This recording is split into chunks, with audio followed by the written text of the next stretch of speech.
is the On Call Podcast. Your home for sports, news, pop culture, tech, and the obscure. And of course, your host, Michael Myers. I've been drinking Kool-Aid Jammers like I did when I was 9, 'cause I like to pretend that I haven't lost the time. In the end, the nostalgia, though it tastes fine, I can only drink a couple 'cause it feels like a lie. We played Halo and we'd lay low in our basement until the sun began to rise. We would go to school but not learn too much, 'cause it's hard to read when you've got tired eyes.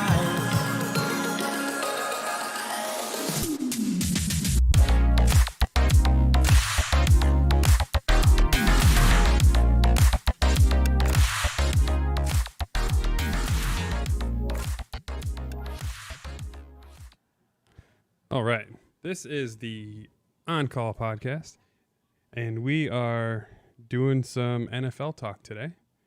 So, being down here in Southwest Florida, I finally found a Dolphins fan that at least understands the game better rather than just being a blind follower.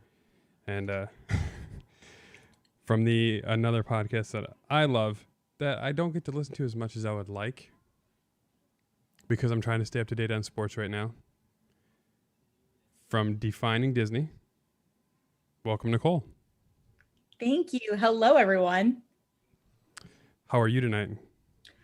I'm doing all right. I'm actually surprised that you said that you found Dolphins fans that weren't just blind fans, because for the last 20 or so years, it's been tough to be a Dolphins fans. Well, being down here, the fans that I found were just like, oh, well, they've been fans since childhood. Not that they're fans and even know what's going on. They wear the jerseys because the teal's a good color, and they hate the Bucks. That's it. That's it. That's fair. That's fair. Teal looks really good, especially with the whole Miami vibes. It's very fitting. But yeah, I mean, just keeping up with the culture, it makes sense. So, are you down here in Florida? I am. I'm actually a transplant. I was born and half raised in South Florida area, like Hollywood, Pembroke Pines, that area. And then right before I was a teenager, I moved up to the Orlando area because my dad's job. And I've been in the Central Florida area ever since. Orlando. Man, I was just there at Margaritaville last weekend. Oh, yeah?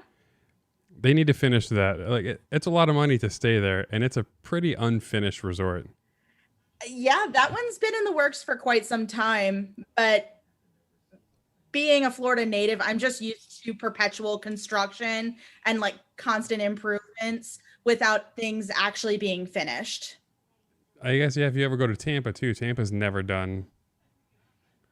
So as a Finns fan, do you get to go to any games ever? I have not been recently. My dad and I used to go down for one game every year at least. So we would just make like a whole day of it.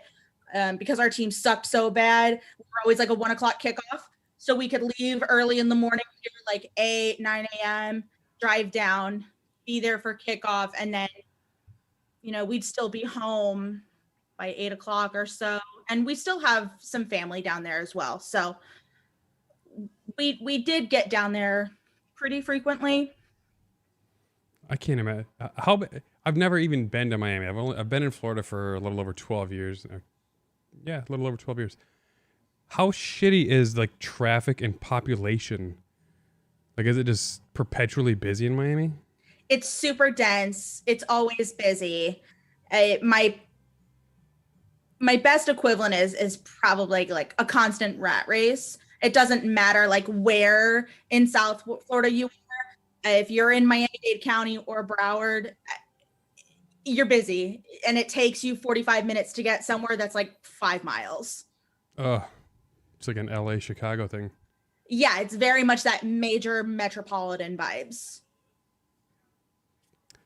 Fuck that. I guess I'm happy I'm on the other coast. Yeah, it's definitely not for everyone. It's old over here. It's old. I'm a young buck south of Tampa. Yeah, lots of retirees are over there. I went to school for my undergrad at the University of South Florida in that Tampa area. So you get it. I spent some time there too. Oh yeah. I don't miss Tampa. So your Dolphins, they have been bad for a long time. One of the first roster moves, I guess, that happened for you guys this offseason was getting rid of Fitzmagic. Good or bad move in your eyes? I'm very torn about losing Ryan Fitzpatrick. I think that he was the perfect fit for where the organization was at the time. We were 5-11 in 2019, and Tua needed somebody to learn behind that knew a whole lot about the game and seeing the game from a lot of different angles, right? Because Fitzmagic has been on so many rosters, I would say that that's one of his advantages is he has seen so much, and Tua needed that. And, you know, and not just like throw him out to have him blow his ACL Cincinnati. So I think that he was the right fit at the right time. But now that we're going all in on Tua, I understand why we let him go to Washington.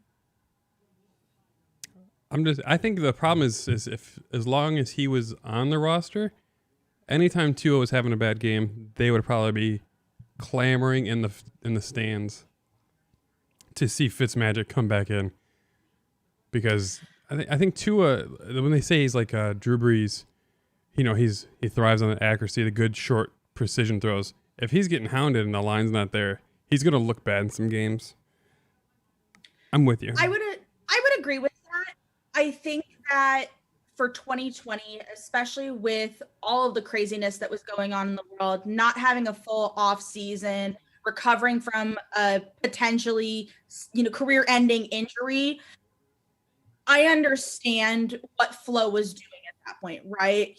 You didn't want to put him out there and put a whole bunch of pressure on him. And if the game was on the line, we were still potentially playoff eligible. I'd rather put somebody in that's a veteran to see if they could handle it, right? And sometimes that worked and sometimes it didn't. So, it was really boom or bust. But I think that we have seen the amount of work that Tua has put in so far in the offseason that I'm comfortable with where we're at. We're not going to win every single game. We're in the AFC East. That's not going to happen. But that's part of that learning experience.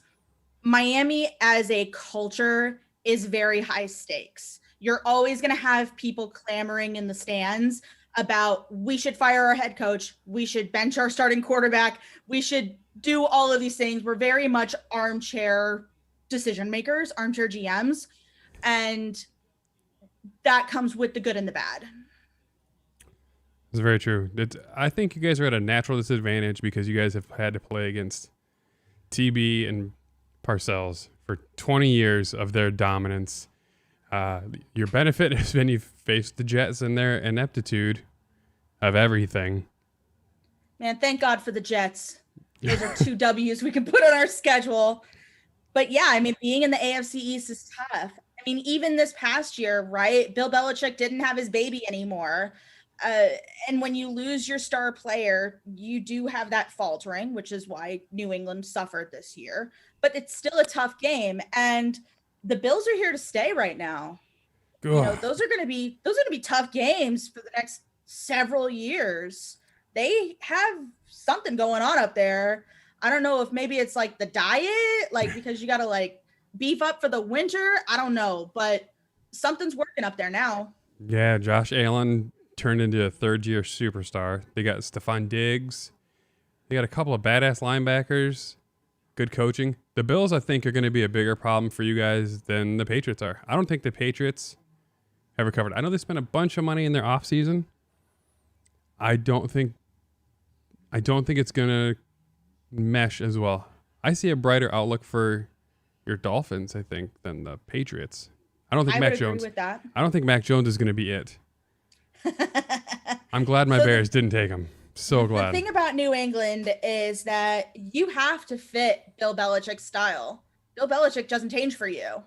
You change for Bill Belichick. So if it works, then it's great. But this year, you had Cam Newton. You saw it didn't work as well. So unless Mac Jones fits that mold and exactly what Bill Belichick wants, and I mean, Belichick drafted him, so he's got the potential there, but he's a major boom or bust kind of player. That's a lot to risk on the 15th pick. Absolutely, it is. I mean, anybody that drafts a quarterback in the first round, you're always taking that risk, right? Sometimes it pans out for you, and other times it does not. I've seen plenty of quarterbacks totally bust after being a first round pick. Not a lot of Mahomes and Watson. Because my Bears, Lord knows, they drafted Trubisky. We did not hit on our pick. Oh man, Mitch Trubisky, man, what is up with him? Well, he's going to be in Buffalo now, so you guys get to play him. Maybe if Josh Allen's tearing it up, you can play him in scrub time. He is going to be the bench warmer of the year. There is no way in hell Josh Allen will go out there with like a half broken leg, like tied up, trying to go, because they're not going to put Trubisky out there. He's going to get annihilated. That's true. And he signed for a nothing contract. I think it was 1 year, $2 million or something. It's like, dude, I think Tim Tebow got more money being a freaking tight end. Fucking Tebow. That's right. He's a Jag. Yeah, he's officially a Jag now. How does Florida have 3 fucking teams? None of them are good. Well, Tampa's good now, but... Tampa's good now. Who do you think is going to finish with the best record in Florida? You think it's going to be the Bucks? You think they're going to keep it together and just dominate? I mean, considering the Bucks division, Drew Brees retired in the offseason. They're definitely going to lead their division, and I personally don't think the NFC is as competitive and bloodthirsty as the AFC. Yeah, so I think that they have a pretty easy ticket to punch to the postseason, and it's a game of inches. So you get a couple good calls your way, a couple good plays, you're in. I was looking up strength of schedule just tonight too. Let's see. Your Dolphins do benefit. Yes, we do. And I'm not mad about it. I think it's like the third easiest. Yeah, 27th. Yeah, bottom 5. Yeah, the Buccaneers have an easier schedule than the Falcons, Cowboys, Eagles. Those are the lowest. And then it's you guys, 27th. Oh, man, that NFC East. What a dumpster fire. Ugh. What a fucking dumpster fire. Like, I mean, the Cowboys need to pay Dak. That's what they need to do. It's a very low bar to clear in the NFC East. And, like, people are still bringing shovels. Like, it's so easy, but nobody can figure it out over there. That poor division. Ooh, yeah, the Eagles, man, I don't think Jalen Hurts is the answer. I can't believe they got rid of Carson Wentz. I think Carson's a better quarterback than Jalen will be. I think Jalen Hurts needs some time. We definitely saw as a result of his NCAA career that he knew how to adapt to a different culture, a different team, different schemes. I think he's young, and I think pairing him with Carson Wentz is very smart. Carson Wentz has to stay healthy, though. That's probably, I don't know. We'll see how he does in the Colts, the AFC South. So he's going to face the Jags. Yeah, okay. Yeah. That's not going to be hard. I mean, I look, I've lived in Florida long enough where I don't doubt Urban Meyer. The guy knows football. Yeah, if you watch him coach UF. Right. I watched him coach Florida, and then I saw him medically retire. Then I saw him come back and coach Ohio State. Hate Ohio State. And I saw him do really well there, medically retire, and now he's back again. There is something to be said about the difference between college and pro, but I still don't doubt his football IQ as a coach. I wonder how he's got so much that he needs in that franchise that he can basically build the whole program from scratch, and that's what he's doing. So, maybe it'll pan out. He's not necessarily a Nick Saban where he goes to college or goes to pro, and then after 3 seasons is like, nah, fuck this. I'm going to Alabama, building a dynasty. That's right. You got to go through the Nick Saban era for the Dolphins. Bro, I've been through so much. It sucks. Yeah, you guys haven't had the best of luck for coaches. You have like one of the greatest coaches of all time, but you've had a run of garbage. Yeah, it's been mostly trash for the last 20, 25 years. But that being said, you got Flores now, right? Brian Flores. Yeah, we've got Brian Flores He's now, good. and Chris Greer is the GM. So what I've seen, I like the culture that he's building, and I think that he's not afraid to let the old office and the old players and everything attached to the previous head coach and GM and everything go away. And he's looking towards the future always. That's how we got so much draft capital this year. That's how we have so much banked for next year and the year after. That's right. He's not afraid to get rid of things that he doesn't want in his locker room and build to the future. And he's doing it with a lot of really young talent. I hope Tua succeeds. I don't know if he will. I hope he does. I do. The biggest mistake, I think, worse than getting rid of Old Man Rivers and Fitzmagic, I was sad to see they got rid of Kyle Van Noy. I was sad about that too.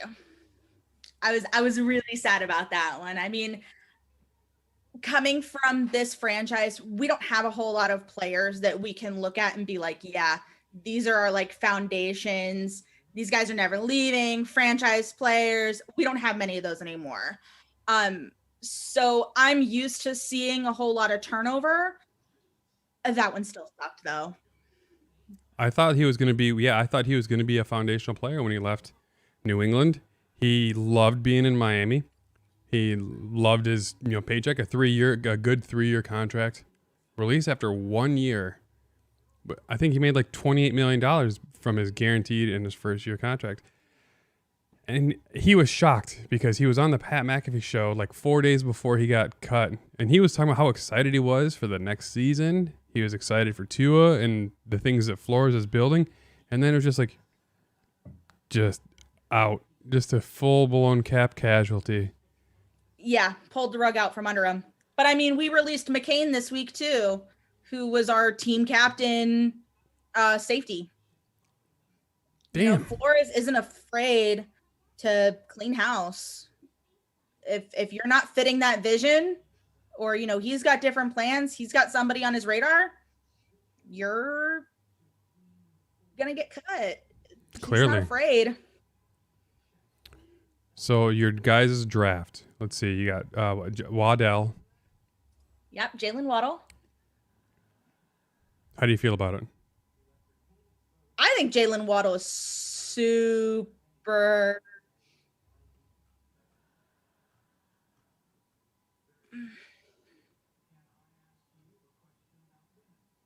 Even though we thought that he was going to go in the first round, I still think he's an underrated pick.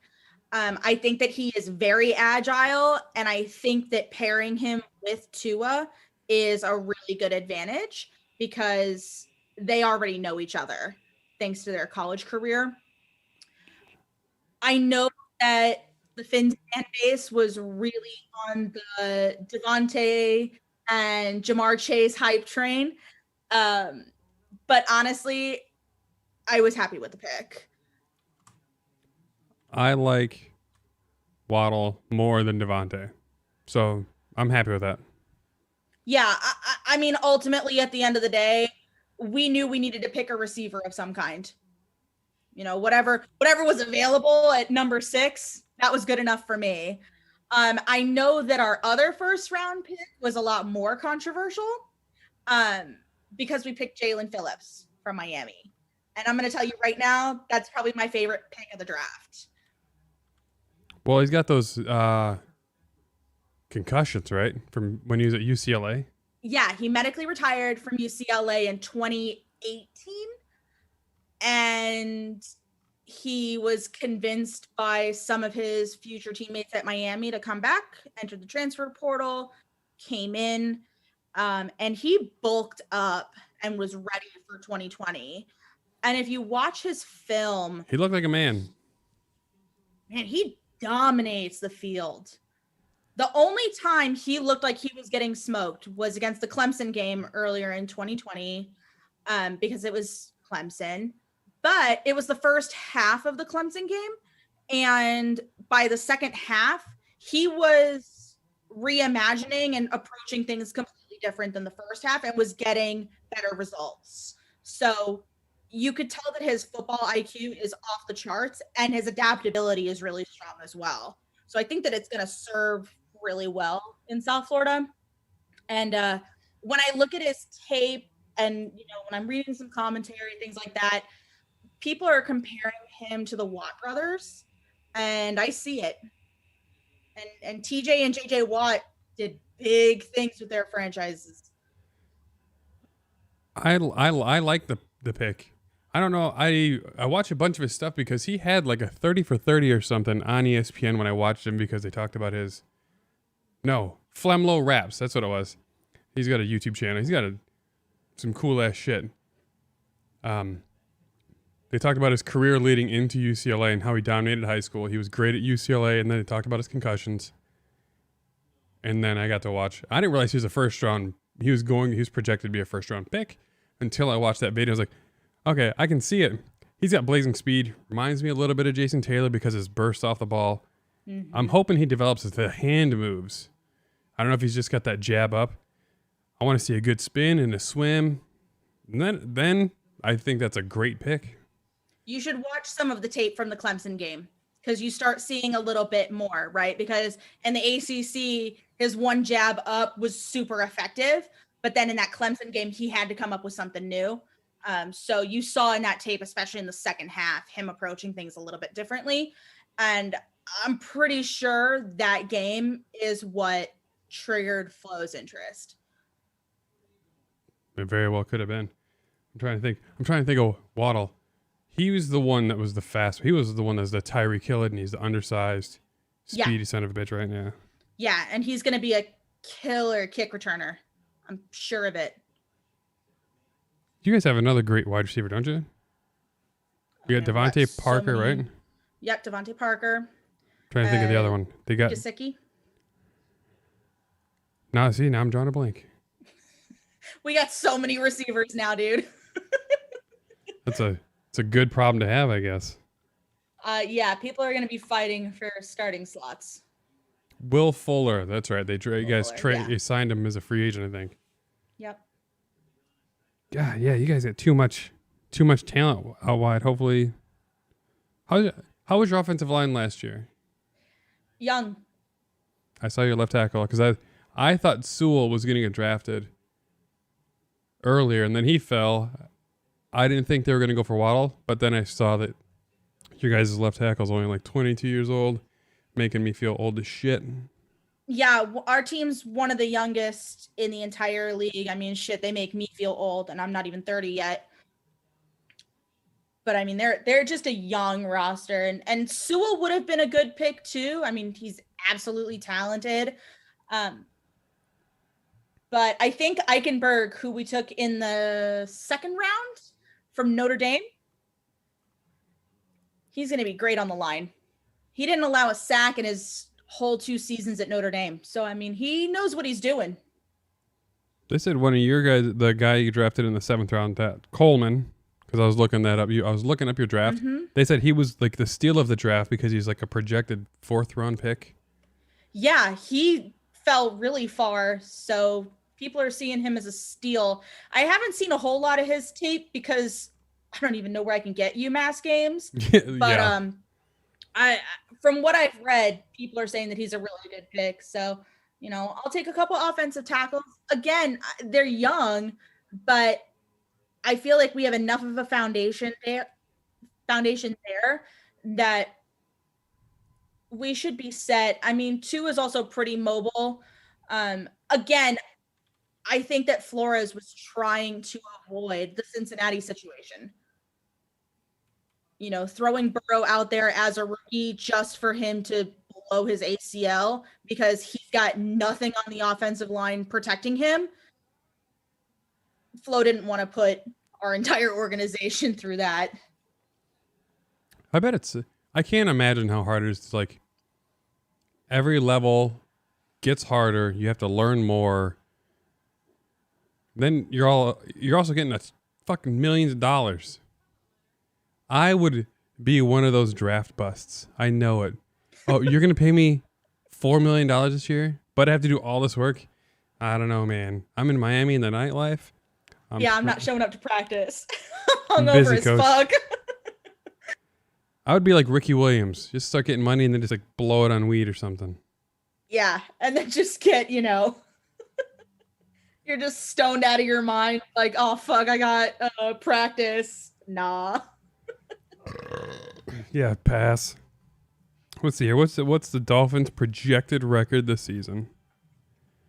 Well, we were 10-6 last year. Oh, I'll take that or better. CBS says you can wish for it. Projected win record. It says 5-11, but that's not possible because there's 17 games this season. Yeah. That's the 2020. You know what? I can't trust. Well, shit. We really broke those expectations. It just sucks that we can go 10-6, miss the playoffs. Meanwhile, the NFC East is just like crawling to a sub 500 finish. Yeah, what was it? 7-9 for the Eagles? Yeah. Win total projections: Miami Dolphins 9, same as the Patriots. Oh, but the Bills are 10.5. Who else do you guys have? The Ravens? Oh God, I just saw it. Let's see. The Ravens are AFC North. Yeah, no, it's just the Pats, the Bills, and the Jets. Yeah, the Jets are at 6. So yeah, he got a chance. You got a chance to get the wild card. I mean, that's what we fight for every year. We've been doing that the past 20 years. There's nothing surprising there. Just flipped powerhouses from New England to Buffalo. I mean, pretty much. I would love to win it outright one year. Well, I mean, the projected win total for my Bears is only 7.5. So, talk to me about Chicago. Talk to me about Chicago for like a minute. What are y'all doing over there? I mean, I'm super stoked. The trade to get Justin Fields. I'm more excited than I've ever been as far as a draft. I don't care that we gave up next year's first round pick. We never get first round picks anyway. Gave up 2 for Trubisky. We gave up 2 for Khalil Mack. What's a first round pick? Yeah, you gotta really hope it pans out. Our line is a little rough now because we cut our longest consecutive games. Charles Leno, he 92 or something consecutive games at left tackle. We drafted a mauler in the second round in Tevin Jenkins, but he's a right tackle. They said he's going to go to left. We'll see. We get Tariq Cohen back, which, I love me a good 5'6" lightning in a bottle. I used to love watching Darren Sproles back in the day, so watching Tariq Cohen, I'm excited for. You can get off the ground real quick being that small. Yeah, that's it. And he was a great punt returner and kick returner. I'm sad to get rid of Cordell Patterson as a kick returner because he's fucking fast. Yeah, no, he's got a lot of speed back there. Do y'all have a kicker yet? Yeah, we had Santos. He nailed it. I mean, we didn't no double doinks. He was one of the best kickers in the league last year. Kyrie Santos. I'm not gonna get his jersey, but it's not Cody Parkey. But he gets a kicker's jersey, man. Let's see. Yeah, it's Pat McAfee. He's a punter. I guess he's a punter though. So. Yeah, there's a difference. There's a difference in that crowd. I loved Robbie Gould. I was so mad when they let him go. And San Francisco picked him up. It was just like, come on. We had one of the most elite kickers in NFL history and just let him go. Nah. See him miss like 6. It's like, nah, we're done now. Our defense is getting old. I worry that's going to be our letdown. We're going to find out this season if Nagy's a good coach or not.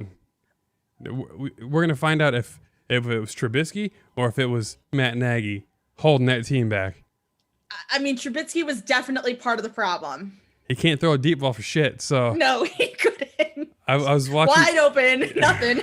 Way overthrow. So I was watching all this tape on Justin Fields, and it's like, this motherfucker throws a beautiful 60-yard pass against Clemson. It's like, I hated him in the Clemson game because I just thought Trevor Lawrence is just cool as shit. And then they Justin traded Fields with could fucking throw, man. Whew. He just makes magic happen in the pocket. And he's fast as sin, man. 4.4 speed. Yeah, I know. He'll kill you both ways. So we have a shitty wide receiver core. We have Allen Robinson is awesome. Darryl Mooney looks like a good slot receiver, but we can't draft a number 2 wideout for shit. We got Anthony Miller who can't. If it's not poor route running, it's drops. We got Javon Wims drops. I'm worried about our offensive core. I'm hoping our tight ends make a good leap for their Cole Kmet from Notre Dame. I'm hoping he steps up. He makes flashes of brilliance. Mm-hmm. You guys also drafted a wide receiver though, right? Yeah, Daz Newsome in like the 5th or 6th. He's slow as shit. He ran a much slower 40-yard than Justin Fields. I think his 40 time was like 4.6. Oh yeah, I remember this kid. He's a good runner. I'm hoping he can be a good route runner because that's all you really need. Because the turf in Chicago. Because Fields can get it to him. That's all I'm hoping for. He can and Fields can get him right on the money too. So as long as Newsom can run the route, then he should be okay. I mean, obviously we'll see, but there's potential there. They drafted, I think, Borum. He was a guard. I'm hoping he becomes a good rotational lineman. And from Mizzou, because he played tackle and guard, I think, at Mizzou. I want him to be able to step in and help out right guard and right tackle if that's what our weakness continues to be. Mm-hmm. Running backs, we're good. Montgomery's good. Not the fastest guy. He'll get you there. They took a running back also in the 6th round, Khalil Herbert. He's a little, he's a little explosive, but not the. He showed up really good once he transferred to Vatek. He did not do great. I don't know if it was a coach disagreement and a scheme setup. But the Bears signed Marquise Goodwin from the San Francisco, and he was fast as fuck. So I'm hoping the Bears are just trying to go to a more run and gun, just fucking throw it. Throw the ball. I'm okay if they set up an offense like Ohio State's. Just, there's not going to be any clapping to hike the ball. Other than that, that's fine. Get some speed on the outside. I don't care if you have a zone blocking scheme. We don't need all maulers and badass guys, but that's okay. Yeah, you just need to get it done up there. Something. Now this is our time to shine. Aaron Rodgers is, apparently wanting to leave Green Bay. This is our He wants chance. nothing to do with that fucking franchise. I don't know what happened there. I'm really interested in finding out what is actually happening in Green Bay because, man, everybody else in that division is going to benefit from it. And I feel sorry for whichever division is going to have to face Aaron Rodgers because he's still got gas in the tank. I don't think he's washed up yet. Fuck no. MVP last year. Yeah. He's got it going on. I don't understand what Green Bay's doing, but something pissed him off. He's ready to get out. I mean, I wouldn't want to live in Green Bay, Wisconsin either, but no. He's a SoCal boy. I can't believe he stayed this long. Yeah. And now that's a tough sell. But I mean, the fans loved him. He made good money. And, he won what? 2 rings? One ring and 3 MVPs. Yeah. I mean, it's not like he was, fucking everything up or anything. No. And but now he's engaged to Shailene Woodley, who, if you've watched The Fault in Our Stars, she's wonderful. And maybe he wants to move back out west. Start a family. Go the Peyton Manning route. That's it. Go over to Denver, just fuck it up, win it all, and then just be like, all right, I'm done. Peace out. Yeah, because you can't make the Hall of, you won't be on the Mount Rushmore of quarterbacks with a 1 ring. No. Peyton it's even harder to do it without any rings. Oh. Just 1 ring is going to be tough. Shit, I don't know. I would love if Rodgers left because that would immediately bump our total up from 7.5 projected to 9.5. Because Yeah, those are 2 games you could win. yeah, how good can Jordan Love be for the Packers if he didn't suit up for like 9 of the games? You're like a healthy scratch. Like, all right, dude, you're not it. You're not it. Yeah, he wasn't the answer for sure. Shit. I don't know, man. I really want to know what's going on in Green Bay. But you guys are in the same division as Minnesota too, right? Minnesota and Detroit. In Detroit. Well, I think Detroit's going to be an easy loss now. No Matthew Stafford to be a fucking hero. They got the statue in the back with Jared Goff. yeah. So, I still don't understand that fucking trade, dude. You spent all this fucking money to get Matt Stafford, and you're like, here, take Jared Goff. Jared Goff is not a bust, but like, they traded like a ton of fucking picks and money. I think they had to buy out part of Jared Goff's contract or something. Like, they spent coin on that fucking Matthew Stafford trade. I don't think Stafford's it. I really liked him. Like, I honestly, when he came out of college, I honestly wanted to see him succeed. But God, being in Detroit sucks. that's a career killer. It is. What was it? Because Eli Manning did the same thing. What was it? He got drafted to San Diego, the Chargers, and he was like, get me to any other franchise. Fuck this. Get me anywhere else. Yeah. I feel like Matt Stafford should have done the same thing with Detroit and be like, nah, get me anywhere else, dude. Come on. He probably should have. Yeah. I'll never forget that's one of those. I was laying like in my dad's bed watching like the beginning of the stuff, just chilling with my dad, eating like a pizza, and it was just like, on the ticker on ESPN, Eli Manning says if San Diego drafts him, he won't play. He's asking for a trade. It's Yeah. like, holy shit. Like how the balls. Here, Yeah, but I mean, like, son of royalty, brother of royalty. Like, I think Eli Manning is the only player in history that could have gotten away with that. That's probably true. And then I don't think anybody else could do that and get away with it. So the San Diego was like a really good team in the AFC West for a decade. Yep. And Rivers never did anything. I wonder if it was him or the coaching. The Chargers were so good for so long, so many weapons. How did they not win a championship? It was crazy. They never reached expectations for one season. They couldn't put it together in the post ever. Like, if they made it to postseason, they couldn't get it off the ground. Like, and make something of it, right? Like, ever get to a Super Bowl appearance. Couldn't deliver in the post, right? And that's a killer. Shit. And like, they lost the easy games. And you gotta win the easy stuff if you're thinking of you winning the hard stuff and making a run for it, right? It's like, okay, when New England was really good, if they lost the last game and it was like the Jets or the Dolphins or something, they didn't go all the way because they lost the easy game.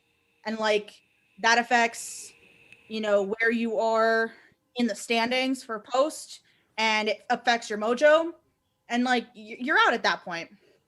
Yeah, the 2000s, mid 2000s Colts, same way. They decided to rest their players. They lost their last game and fucking blew it. One of the best teams in history. Back in the Dwight Freeney, Peyton Manning days. Marvin Harrison. Oh, Reggie Wayne. I mean, killers. Absolute killer roster. They couldn't get past Tom Brady. Like, and that's when it counted. Like, it was so shitty watching them every year. It was Colts Patriots every goddamn year, and every fucking year you knew they were gonna blow it at the end because they were gonna give Tom Brady the ball with 2 minutes to go, down by 6. Even as like a second year player, just clutch. Was it his second year that they beat the Rams? 2002? Yeah. Yeah. Second or third year. Yeah, it's like, how are you this fucking elite at that? How clutch? Oh, yeah. That's the only time I ever rooted for Tom Brady with the Patriots was when they beat the Rams, the greatest show on turf. Yeah. I mean, love him or hate him, he was clutch. He knew how to win games. and he knew the players he needed to go to win those games. Yeah, he's got it. That's a skill I don't think enough. It's just not it. I guess that's clutch. He's just got it. Yeah, and I mean, it's every kid runs 2-minute drills, right? If you're pee-wee football, college, pro, whatever, you know how to run a 2-minute drill. That's the basics, right? You know how to run it. Can you execute it? That's the difference. Calm under fire. Yeah, I mean, he would throw his bitch fit when it didn't work out, but more times it worked than it didn't. I'll tell you what sucks. Like you're down here. I hated Tom Brady forever. I wanted them to beat St. Louis way back when, but hated Tom Brady forever. The Patriot way and everything like that, and his fucking avocado ice cream. And then he comes to Tampa, and he's doing all these interviews. He's cussing. He's having a good time talking about being a dad. And now I fucking like the guy. It's terrible. Now I root for Tom Brady because he was just quiet for interviews because he had to be because Bill Belichick would not let them do interviews. Machine. Yeah. Turns out Tom Brady's cool as shit. Talked about growing up in Southern California, how much he hated living in New England because he hates the snow. He's like, you hate the snow? You're that good? You played in Michigan? You dipshit. You went to Michigan. And then he's like, yeah, I had never seen snow until my first winter in University of Michigan. I was like, all right, I guess I kind of get that. I mean, yeah, I've never. And then you played that you kept signing contracts. But he's cool as shit. I did not realize how cool he was. And then they won the Super Bowl, and dude gets fucking drunk on a boat, and he's stumbling off, holding the trophy, and shit's like, you know what? You're all right, TB. I think that's the Tampa Bay effect, though. Like, if you watched the Lightning win the Stanley Cup and then go back and just the total debauchery that happened in the heart of Tampa after that, that's just like the Tampa effect. Yeah, the amount of booze I've seen drank out of the Stanley Cup. Mm-hmm. Good for him. Although, have you ever seen his stuff in stores, the TB12 products? No. They are I avoid fucking... that like the plague. They're so fucking expensive. I would never buy it. I'm not going to be doing avocado ice cream and shit like that. It's that, dude. I want to get healthier, but not by Tom Brady's way. I'm not doing it with fucking avocado ice cream, no, man. I'll just drink my liquid death. Well, shit. Since you watch so much football, I thought you were just a Finns fan. Turns out you're just an all NFL fan. So,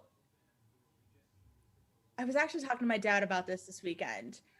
My family is all in on sports in general. So I grew up in South Florida, and I specifically remember going to Marlins games, doing those like back-to-backs, the doubleheaders. We would tailgate outside. It was like 99 degrees with 95% humidity. We would do the doubleheader. I was there for Game 7 of the World Series when the Marlins won. I watched Dan Marino play in the 90s at Joe Robbie. I watched Hurricane games in the 90s. I went to Florida Panther games down in Sunrise. I mean, that was the fun thing to do. So that's just stuck with me my whole life of just watching sports and finding joy from it. And I really like the technical aspects of it too, right? I'm a girl. I never got to play football. I never really played a whole lot of sports at all. But I enjoyed watching it, and I enjoyed learning the ins and outs of the sport. So that's just kind of stuck with me. And I mean, how old are you? I turned 30 this year. Oh, so you got to see the Florida Marlins when they had Gary Sheffield and shit Jeff Conine. Yeah, they were a badass team, and then just completely dismantled the fucking team. Yeah, they just, after 97, they were like, all right, we got our dub, sell the entire team off. But I watched them. That's a travesty. But then we completely rebuilt and won it all again in 2003. And ever since then, it's just been Beckett. like... Fuck Dontrell Willis. As a Cubs fan, ooh, I feel it for you. Woo! Bartman. I thought when that happened, I was like, we will never win a championship. I thought the city of Chicago was just gonna burn that night, like just everything just on fire. Yeah, that was a great postseason though. I'm not gonna lie to you. I watched every single game, every single pitch, everything, and I absolutely. I know Chicago fans hate it, but Dontrell Willis is a beast. And I will die on that hill. Lightning in a bottle for a couple of years with his awkward ass kick and that being high lefty. leg. Beckett turned out to be a monster for a couple more years than that, but yes, he did. He went to Boston, right? Sellout. Yeah, but I mean, I don't blame him. You follow the money when you're hot. Follow the money. Get it while you can. You know, I think baseball's probably incited more emotions for me over my career, my life than football has. I love football way more than baseball, but the baseball just like, I'm a diehard Cubs fan. Been to several games, and like, I think I love the Cubs more than I love the Bears. Like, I bleed Wrigley I easily blue. accept that. Easily accept that.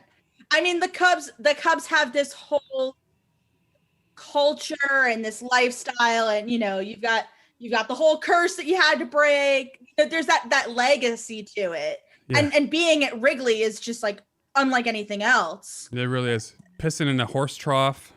Yeah, no thanks. It's a gross stadium, but it's awesome at the same time. But yeah, it's like the old Yankee Stadium. Like, it's just what it is, and you love it for it, even though like objectively it's disgusting. You would never want to be there. It isn't. The best part about Wrigley is like it's in a really nice neighborhood, and it's just trash. Yeah, like the stadium itself is trash. What sucks now for the Cubs is they have owners that are cheap as shit and refusing to pay players. They fired all their all the like people that help clean up and all the vendors and stuff. It's like, damn it! Like we were a great people before, and now the Ricketts are just garbage human beings saying how broke they are. But they made like $4.4 billion or something during the pandemic. It's like, you pieces of shit. Yeah, no, it's not that the money isn't there. Like, you're just a trash owner. God. And like, I think that's what 2020 really exposed a lot of like the ultra wealthy of is like, are you just a trash human being? Or like, do you have any level of compassion? Do you understand like what the little guys are doing to impact like the overall state, right? When the NBA shutdown happened, there were a lot of players that were like, hey, we're opening up our wallets. We're going to help pay the staff, you know, the people that cleaned up and the concessions people and everything, you know, we'll help them out any way we can financially because they all just lost their jobs with no return date. What do we do for them? You know, they're the ones that actually keep it moving. Sure, we make money, we entertain, but like these guys are the heart and soul of the arenas and the stadiums. And then other people were just like, fuck you. As much as the Ricketts are for the Cubs, as shitty as they are for the AAA Iowa Cubs, I just read a story on him. He lost $4 million during the pandemic because he wanted all of his employees, all the field staff, everyone to maintain their 40 hours a week with full benefits during the whole pandemic. I was like, all right, man, I see you. Good job. Yeah, super honorable. And I mean, like, it's not like there weren't programs to help businesses out like that, right? Like in my day job, I do all sorts of like payroll, HCM, all that boring HR stuff. And like, there were plenty of things to help businesses like keep things going. And then, you know, that was the perfect opportunity for like the ultra wealthy, the multi-billionaires that had like these franchises to like step in, step up, right, help out the guys that are, you know, literally the heart and soul of your organization.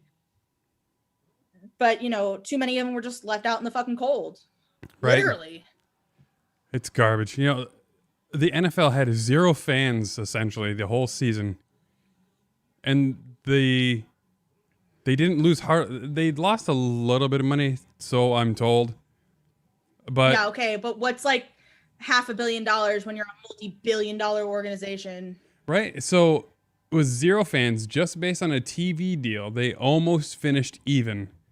that means every fan essentially is like straight dollars in the pocket.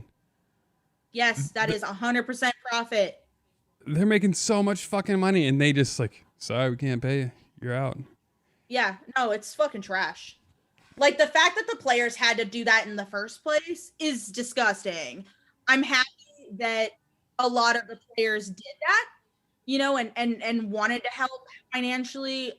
Quite a lot of players, especially in these bigger markets, Chicago, Miami, New York, LA, a lot of them are super involved in these communities. So it was nice to see them, you know, give back in a really big way. But it's at the same time like absolutely disgusting that like Stephen Ross is like, you know, paying for hookers and not giving back to the franchise. Like the people that run the stadium, the Hard Rock Stadium, like they're the ones that needed help. Like how many happy endings did you need, dude? I don't know. Ask Robert Kraft. Ugh.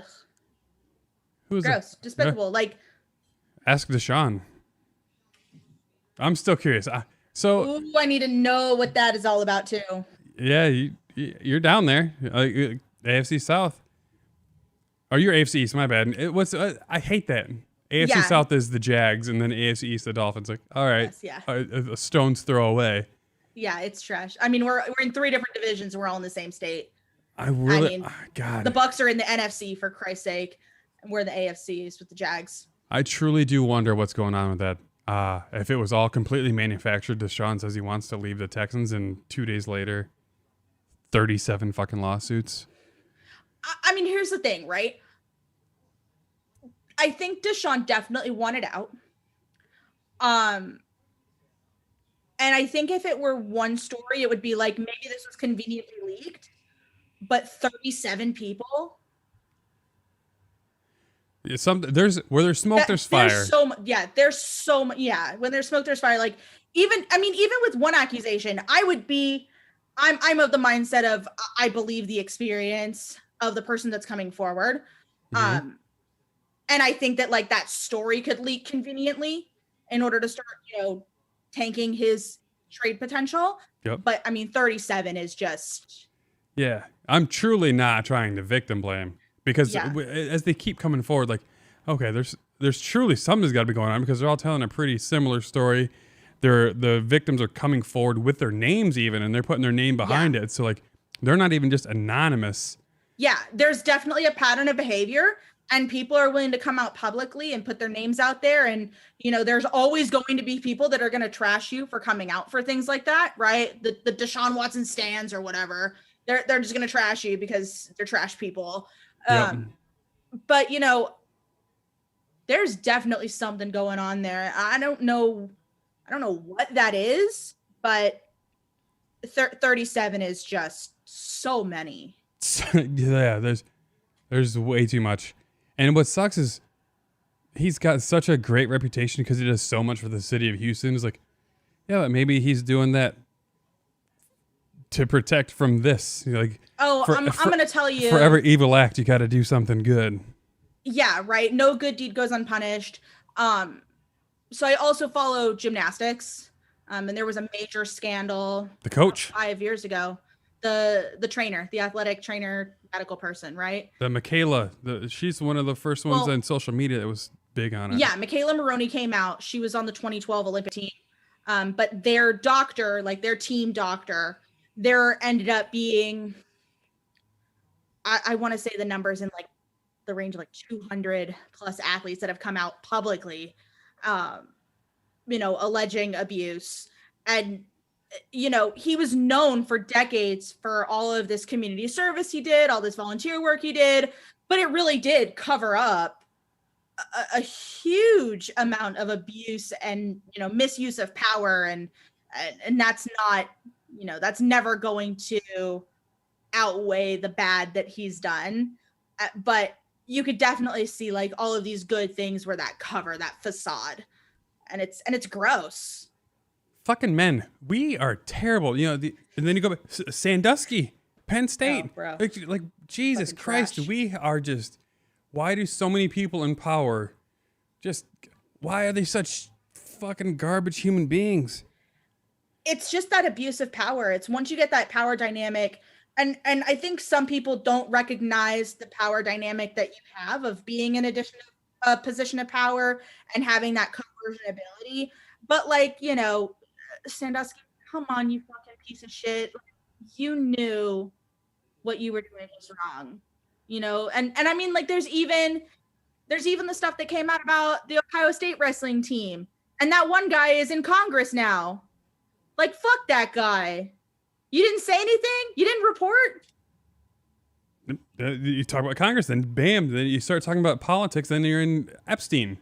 Yeah, it's just everywhere. And like, man, we suck. I don't know what it is with power, and because you think the more power you have, the more you're going to get away with it, and then all of a sudden you're getting.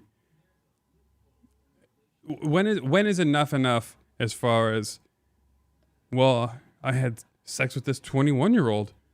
Yeah, but if she looked a little bit younger, and then all the way down to 13, 14-year-olds, like, what are you doing, dude? You're 60. Yeah, I think it's so ingrained in the culture that men can do what they want, and so often there are no consequences. So when we're looking at things like assault statistics, it's like 2% of women report. Which is scary as shit. It is scary as shit. But, it's because if you do come out, you're victim blamed. What were you wearing? Were you drinking? Were you smoking? Were you drugs? Were you doing this, that, the other? She was asking for it stuff. Yeah, who were you out with? And it's just this perpetuation of victim blaming and not taking victims seriously. I mean, when we're looking at false allegations, it is a fraction of a percent. And those are so blown up and said, this is so terrible. What have you done? This poor guy that you've, thrown his name under the bus. That is so blown out of proportion that the 98% of women that have come out are then put under the microscope and said, are you sure? Are you sure this really happened? Are you sure you weren't asking for it? Are you sure you weren't just drunk? Are you sure you just don't regret it? Women get treated the same way a lot of black people do with false accusations or when they're the victim of crimes against like police. Yeah, I think it's just this issue that like women, white minorities, men, people of color, if you're not a cis straight white man, you're not shit. You're not shit in this country. And you're not shit in most of the world. And I think once you start unpacking that, that's when you start having a real conversation about like, once you start seeing people as actual equals, then we can start having conversations, start unpacking all of this toxic masculinity and chauvinism and supremacy. We can start unpacking all of that slowly and surely, right? Because like, it's easy to say not all men, but the fact is that there are so many men that fall into that category that it is hard to be trusting of anyone, right? And minorities are in the same situation with things like police brutality. Sure, not all police officers are terrible, but there are enough that cause these systemic issues, racial profile, shooting while walking or shooting while black, that it causes a systemic issue that makes that blanket so much easier to accept in order to protect yourself. I'm very blessed to be a white man born in America.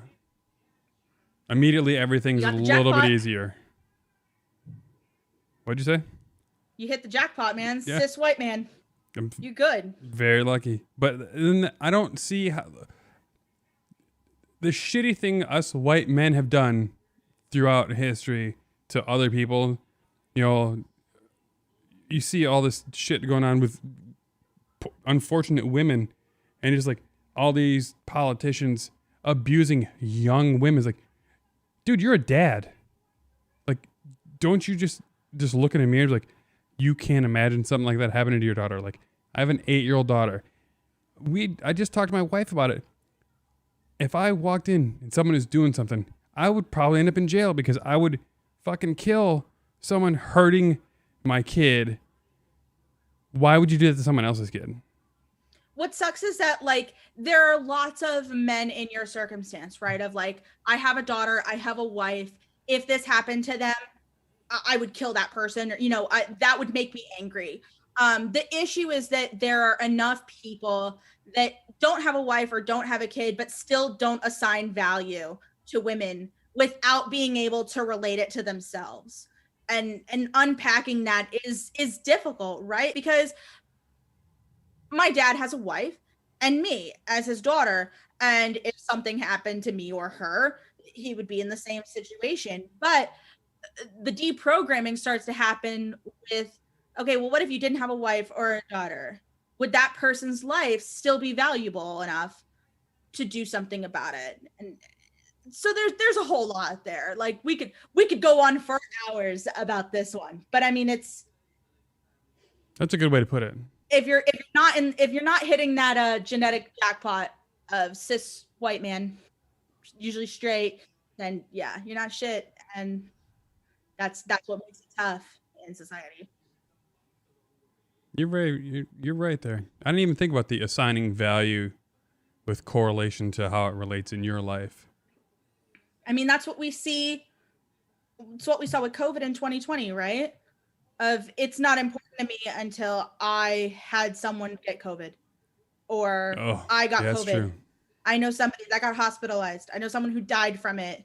Now it makes sense. Now I understand the mask mandate. Now I understand vaccinations. Okay, man, like, catch up. You know, we're not all on this grand conspiracy to lie to you. Just follow the science. I'm with you there. I'm a nurse. I got to deal with it in hand. Oof. Frontline, the amount of ignorance. Yeah, people with it that didn't still believe in it. Yeah, it's the willful ignorance is what's scary. Right. That's what we talk about in some nursing circles. You know, there's ignorance. It's okay to be ignorant. That's not the problem. Is when you've experienced it and still choose not to believe it. Like, that's just stupidity. You're being an idiot. You're putting everyone else's life at risk because no one else matters to you. You selfish fuck. Yeah, it's so selfish, and you know, we're not going to get through it if people have that mentality. I mean, the fact that we're likely not going to get herd immunity in the United States is crazy to me, because people think that the vaccine has 5G in it, or, you know, I mean, fuck, Bill Gates, take my data. I got the vaccine. I don't give a shit. My self-service is phenomenal now. Yeah, you know what? If you got a fucking Facebook, they have everything they need anyway. You have a social security number, you have a bank account. They don't need to put shit inside of you. They have it all. If people need your data, they'll get it. I mean, we're living in a post-Patriot Act world, right? So we've been under this for 20 years. Like, there's nothing that's surprising to the global elite about your fucking information. The FBI is listening to us right now. Hi, NSA. Yeah. Hey. All right. So we really devolved there. Yeah, we did. We got a big tangent. I enjoyed it though. So to end on a sporting note, your Dolphins are projected to win 9. Over under. Let me pull up the schedule. Over, baby. Yeah, you got okay, we got the Jets, 2 games. We always win 1 against the Patriots. Always. The Jags, the Texans, the Raiders, the Falcons, the Giants, which is 8. I think we have a chance against the Saints. Fuck Jameis Wilson because of our tangent. I think you'll take the Saints. And the Raiders. Unless Rodgers goes there, then you're going to take that one as an L. I mean, we've also got Carolina. I see. Okay, I'll take you. Tennessee. I'll give you a win in Carolina because they got Darnold. Yeah. And we know how well he's done. Perfect. Yeah, brutal. I mean, we've got a couple games there that could go either way. We could easily win both games against the Patriots, like if we get our shit together. The Bills, even though they're really good, because it's a division game, there's always a chance that we could get one, even though I think they're great. Yeah, the schedule's released tomorrow. If the Bills are, if they're 12-4 and going into week 17, they might not even you might be facing Mitch Trubisky if you guys get the last game of the season. I mean, at least maybe for part of the game. Yeah. I'd love to fuck him up a little bit just for fun. Yeah, get your first round draft pick on the edge there. Smash him a little bit. Exactly. Jalen Phillips will just eat all day. There you go. End up leading the league in sacks. He's going to get 6. Yeah, man. All right. We'll be looking for like franchise records. We're going to have to get together again when you're not too busy with Defining Disney and talk some sports because the season's coming up, man. Off-season workouts are happening. Their quarterbacks are throwing to receivers already. Like it's... Oh, man, I saw some footage of Tua today. He was throwing some dimes. So excited. Well, my Bears are so far over the cap right now, we can't even sign our rookies yet. So here's hoping because we're paying $30 million between fucking Nick Foles and Andy Dalton. We'll get there, though. We'll get there. Fields will be on the field. I bet you.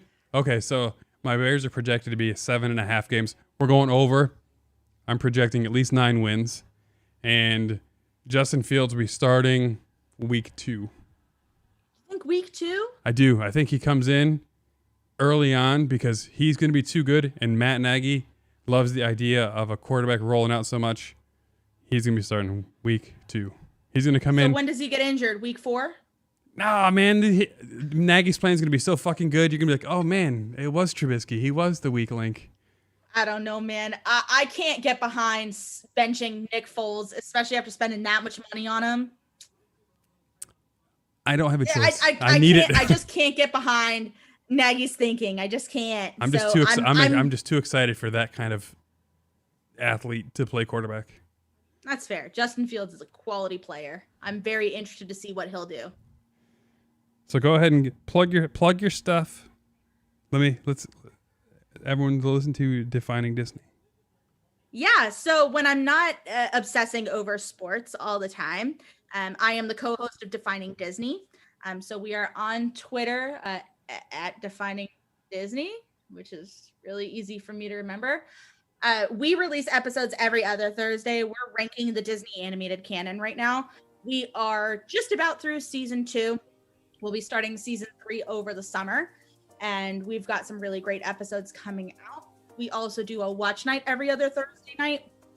And you can catch us at #DDP Watch Night. And you can tweet us your thoughts in real time. We also have a Ko-fi membership subscription where if you do sign up and financially support our small business, then you do get access to our Discord server and office hours and all sorts of fun extra content. Love it. You know how to plug. It's all about closing. I'm the worst at it. All right, go ahead, like and subscribe, I guess, because I've kind of abandoned doing the editing for audio and doing the uploading on Podbean and stuff. I just enjoy the YouTube and the video experience more at this point. This has been the On Call Pod. Thanks for coming on. I can't wait to talk some more sports with you. Absolutely. Already looking forward to being back next time. All right. Fins up. Fins up, baby. Bear down. Thanks for listening to the On Call Podcast.